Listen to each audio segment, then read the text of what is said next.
आमे ए धरा पृष्ठ को आसीचे कौन पाई आसीचे आमे आसीचे केवल आनंद प्राप्ति पाई। आमे जहा किछि करूचे पाठ पढ़ुचे चाकरी करिचे कि विवाह करिचे कि साधु हेइचे कि ब्रह्मचारी हेइचे कि राजनीति करुचे कि मैरिड कि अनमैरिड समस्ते कर्म करुचंती। बिना कर्म रे केही रही पारिबे नाही। समस्त कर्म करिवार मूल उद्देश्य बा लक्ष्यटा होउछि आनंद प्राप्ति। जदि कौनसी कर्म रे दुख जंत्रणा कष्ट मिलंता बा मिलिबो से कर्म को आमे केबे करिया पाई इच्छा प्रकाश करूचे कि कारण ए कर्म रे दुख मिलिबो जंत्रणा मिलिबो कष्ट मिलिबो ना आमे कर्म करिबा नाही। तेणु आमे जहा किछि करूचे प्रत्यक्ष हो परोक्ष हो आनंद प्राप्ति पाई करूचे। किंतु समीक्षा करी देखा जाउछि पाठ पढ़िले आनंद मिलिला नहीं, चाकरी कले आनंद मिलिला नहीं, विवाह कले आनंद मिलिला नहीं। जहा किछि करूचे आनंद मिलु नहीं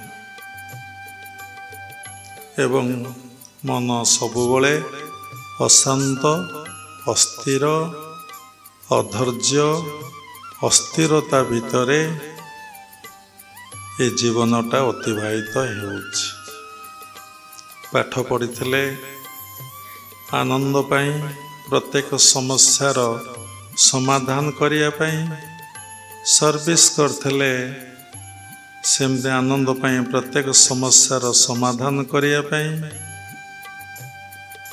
साधु होइथिले आनंद प्राप्ति पाई आ भगवत दर्शन उपलब्धि पाई किंतु मनरे शांति नहीं मनरे आनंद नहीं मन अशांत रहुछि एवं जेते पाइले टंका पांतु संपत्ति पांतु बा कोठाबाड़ी करंतु बा देश विदेश जांतु जेते उपार्जन करंतु तो मनरे शांति नहीं मनरे आनंद नहीं।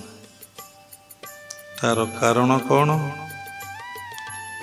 तार कारण होउचे आमे प्रत्येक कर्मर कौशलटा आमको ठीक भाव में जना ना। आमे केमिति कर्म करिबा से कौशल आमको जना ना। कहीं नामे ए शिक्षा ए दीक्षा आमे कोठी लाभ करिने। आमे गुरु को पाखु जाउचे दीक्षा ग्रहण करिचे साधना करिबा पाई। कौन पाई साधना करिबा ना आमे सही आनंद धाम रु आसीचे सही आनंद रे बंचिबा सही आनंद धाम को आमे पुणी चली जीवा। किंतु आमे सही आनंद धाम रु आसीचे से जे आनंद रे रहिबा आ आनंद धाम को चली जीवा से विषय आमे ज्ञान लाभ करिने एवं आम भितरे सबु समय रे मानसिक अस्थिरता मानसिक दुश्चिंता मानसिक अवसाद भितरे ये जीवनटा कटि कटि जाउछि। प्रत्येक समय रे आमर आयुष क्षय हबारे लागिছে। आमे प्रत्येक समय रे ସେଇ ମୃତ୍ୟୁର ନିକଟସ୍ଥ ହେବାକୁ ଯାଉଛେ।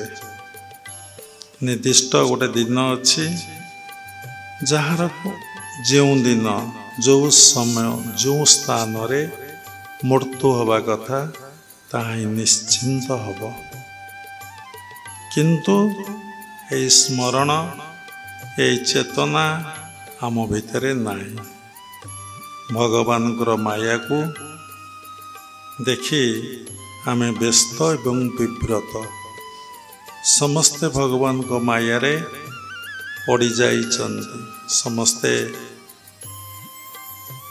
ସେଇ ମାୟାଧରକୁ ଜାଣିବା ପାଇଁ, ସେଇ ମାୟାଧରକୁ ଉପଲବ୍ଧି କରିବା ପାଇଁ, ସେଇ ମାୟାଧରକୁ ଦର୍ଶନ କରିବା ପାଇଁ ଆମ ଭିତରେ କୌଣସି ବ୍ୟାକୁଳତା, ଶ୍ରଦ୍ଧା, ଆନ୍ତରିକତା କିଛି ଆମ ଭିତରେ ନାହିଁ। ଆମେ ସମସ୍ତେ ଦୀକ୍ଷା ଗ୍ରହଣ କରିଛେ। ଆମେ ଦୀକ୍ଷା ଗ୍ରହଣ ସମୟରେ ଭାବିଲେ, ଆମେ ଦୀକ୍ଷା ଗ୍ରହଣ କଲେ ଆମକୁ ମାନସିକ ଶାନ୍ତି, ମାନସିକ ଆନନ୍ଦ ଏବଂ ଦେହ ସୁସ୍ଥ, ମନ ସୁସ୍ଥ, ଆତ୍ମ ଉପଲବ୍ଧି ଆମର ହେବ। ବହୁ ଜନ୍ମ ସଂସ୍କାରରୁ ଆପଣ ଦୀକ୍ଷା ଗ୍ରହଣ କଲେ। ସମସ୍ତେ ଏ ସଂସାରରେ ଗୁରୁ ଆଶ୍ରିତ ବା ଦୀକ୍ଷା ଗ୍ରହଣ କରନ୍ତି ନାହିଁ। ଖୁବ୍ କମ୍ ଲୋକ ଗୁରୁ ଆଶ୍ରିତ ହୁଅନ୍ତି ଏବଂ ଗୁରୁଙ୍କ ଠାରୁ ଦୀକ୍ଷା ଗ୍ରହଣ କରନ୍ତି ଏବଂ ଜୀବନ ନିର୍ବାହ କରନ୍ତି। ସମସ୍ତେ ଦୀକ୍ଷା ସିନା ନିଅନ୍ତି, କିନ୍ତୁ ଦୀକ୍ଷା ନେବାଟା ବହୁତ ବଡ଼ କଥା। ତାଠୁ ବଡ଼ କଥା ହେଉଛି ଦୀକ୍ଷା ନେଇ ଗୁରୁଙ୍କର ଅନୁଶାସନ ମାନି ଜୀବନ ନିର୍ବାହ କରିବା ବା ପାଳନ କରିବା। କିନ୍ତୁ ଦୀକ୍ଷା ଗ୍ରହଣ ପରେ ଗୁରୁଙ୍କ ପାଖରେ ବସି ଶିକ୍ଷା ଲାଭ କରିବାକୁ କେହି ଆଗ୍ରହ ପ୍ରକାଶ କରନ୍ତିନି। କାରଣ କ'ଣ? ନା ସମସ୍ତେ ସମସ୍ତଙ୍କର ସଂସ୍କାର ନେଇକି ଜନ୍ମ ହୋଇଛନ୍ତି। ସମସ୍ତେ ସମସ୍ତଙ୍କ ସଂସ୍କାର ଅନୁଯାୟୀ ରୂପଟିଏ ପାଇଛନ୍ତି। ସଂସ୍କାର ଅନୁଯାୟୀ ନିଜର ଜ୍ଞାନ ଲାଭ କରିଛନ୍ତି। ସଂସ୍କାର ଅନୁଯାୟୀ ଗୋଟେ ପରିବେଶ ପାଇଛନ୍ତି। ସଂସ୍କାର ଅନୁଯାୟୀ ସେ କ'ଣ କରୁଛନ୍ତି ନା କର୍ମ କରି ଚାଲିଛନ୍ତି। ଆପଣ ଭିତରେ ଯାହା ଅଛି ତାହା ଆପଣ ବାହାର କରି ଦେଖାଇବେ। ଆପଣ ଭିତରେ ଯାହା ନାହିଁ ଆପଣ କ'ଣ ତା କରିକି ଦେଖାଇ ପାରିବେ? ଏକ୍ଜାମ୍ପଲ୍, ଏ ଘର ଭିତରେ ଯାହା ଅଛି ଆମେ ତା ବାହାର କରିବା। ଏ ଘର ଭିତରେ ଯାହା ନାହିଁ ଆପଣ କ'ଣ ତା ବାହାର କରିପାରିବେ? କେଉଁଠୁ ଆଣିବେ? ଆଉ ଗୋଟେ ଏକ୍ଜାମ୍ପଲ୍, ଯେତିକି ଟଙ୍କା ଆପଣ ବ୍ୟାଙ୍କରେ ରଖିଛନ୍ତି ସେତିକି ଟଙ୍କା ଆପଣ ଉଠେଇବେ ଏବଂ ସେତିକି ଟଙ୍କାକୁ ଆପଣ ଖର୍ଚ୍ଚ କରିବେ। ଯଦି ସେତିକି ଟଙ୍କା ସରିଯାଏ ଆପଣ ଉଠେଇ ପାରିବେ ନାହିଁ କି ଆଉ ଖର୍ଚ୍ଚ ମଧ୍ୟ ଆପଣ କରିପାରିବେ ନାହିଁ। ତେଣୁ ଭାଗବତରେ ଲେଖା ଅଛି, ପୂର୍ବ ସଞ୍ଚିତ କର୍ମ ଫଳେ ଯାଚି ମୁଁ ଦେଉଥାଏ ବଳେ, ପୂର୍ବ ଅର୍ଜିଲା କର୍ମ ନାହିଁ ଏବେ ଲୋଡ଼ିଲେ ପାଇବୁ କାହିଁ। ତେଣୁ ଆମର ଯେଉଁ ସଂସ୍କାର ଅଛି ସେ ସଂସ୍କାର ଆମ ଭିତରେ ଏତେ ପ୍ରଭାବଶାଳୀ, ଏତେ ଭୟଙ୍କର, ଏତେ ସେ ଉଗ୍ର ରୂପ ଧାରଣ କରି ଆପଣଙ୍କୁ ଯେ କୁଆଡ଼େ କୁଆଡ଼େ ନେଇ ପକାଇଦେବ ତାର ଠିକ୍ ଆଉ ଠିକଣା ନାହିଁ।